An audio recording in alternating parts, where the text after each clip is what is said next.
ఈ లోపు నేను వేరే మన తులసిరెడ్డి గారితో మాట్లాడతాను. తులసిరెడ్డి గారు ఏమంటారు? తులసిరెడ్డి గారు గుడ్ ఈవినింగ్ అండి. గుడ్ ఈవినింగ్ అధ్యక్ష గారు. మొత్తం మీద ఎన్నికలు ముగిసాయి. ఎప్పటి నుంచి అంటున్నారు ఈసారి మా ప్రభుత్వం ఏర్పడడం ఖాయమని? కాంగ్రెస్ ప్రభుత్వం ఏర్పడడం ఖాయంగా కనపడుతుందా?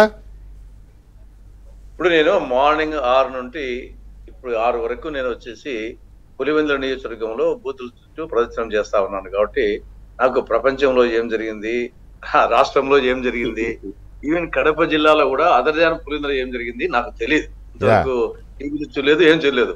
పులివెందుల వరకు చెప్పగలను, పులివెందుల వరకే చెప్పగలను నేను. ఎందుకంటే మిగతా నియోజకవర్గాలు కూడా ఈ రోజు ఏం జరిగింది నాకు తెలియదు. No problem.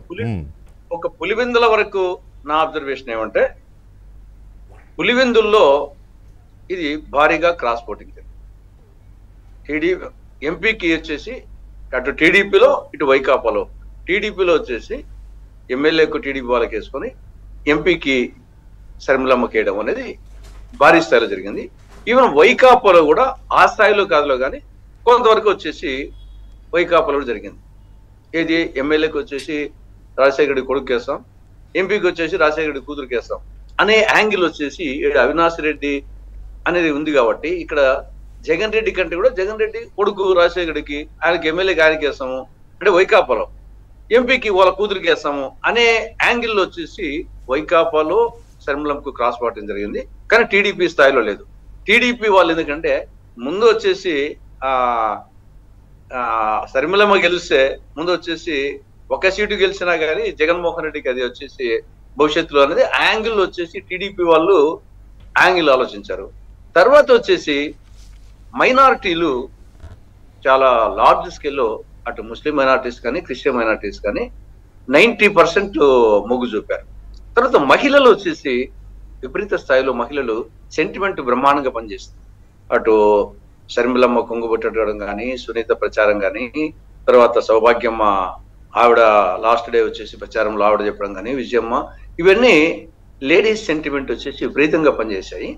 దాంతో మైనారిటీస్, తర్వాత క్రాస్ ఓటింగ్. కాబట్టి డెఫినెట్ గా మామూలుగా డబ్బు ప్రభావం పక్కన పెడితే, డబ్బు ప్రభావం కన్నా పనిచేయకుంటే డెఫినెట్ గా 3 లక్షల పైచులకు మెజార్టీతో జిల్లా వ్యాప్తంగా గెలవచ్చు. కానీ పులివెందులోనే మెజార్టీ వస్తుంది.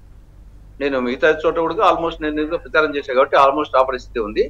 పులివెందుల్లో డబ్బు ప్రభావం అనేది పక్కన పెడితే మంచి మెజార్టీ, ఒక 30,000 మెజార్టీ పులివెందుల అసెంబ్లీ కాన్స్టిట్యూన్సీ లోనే ఆవిడకి వచ్చే అవకాశం ఉంది. సో ఓవరాల్ గా చూస్తే కాంగ్రెస్ పార్టీకి ఒక ఎంపీ సీటు పక్కా అంటారు, నా అభిప్రాయం. అదే మీ అభిప్రాయమే కాదండి, ఓవరాల్ గా ఫీడ్బ్యాక్ కూడా అలాగే వస్తుంది.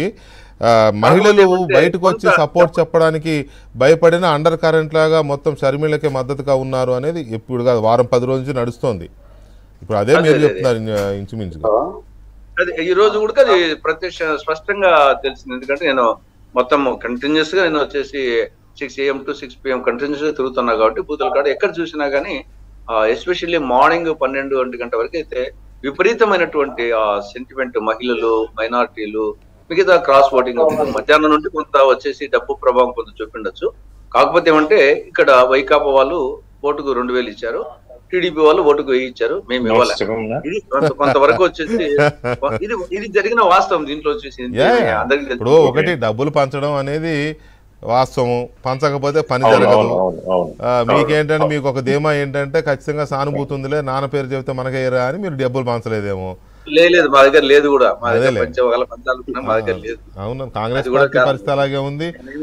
మేమేమొచ్చేసి చాలా లేదండి, కాదనట్లేదు. డెఫినెట్ గా కాంగ్రెస్ పార్టీ పరిస్థితి అలాగే ఉంది. ఆస్తి పంచకుండా, ఆస్తులు ఇవ్వకుండా అన్న ఇంట్లోంచి ఎలగొట్టారు కాబట్టి షర్మిల గారి పరిస్థితి అలాగే ఉండుండొచ్చు బహుశా, నేను అనుకుంటున్నాను. అందుకనే ఓట్లు కొనే పరిస్థితి ఉండకపోతే. ఎనీవే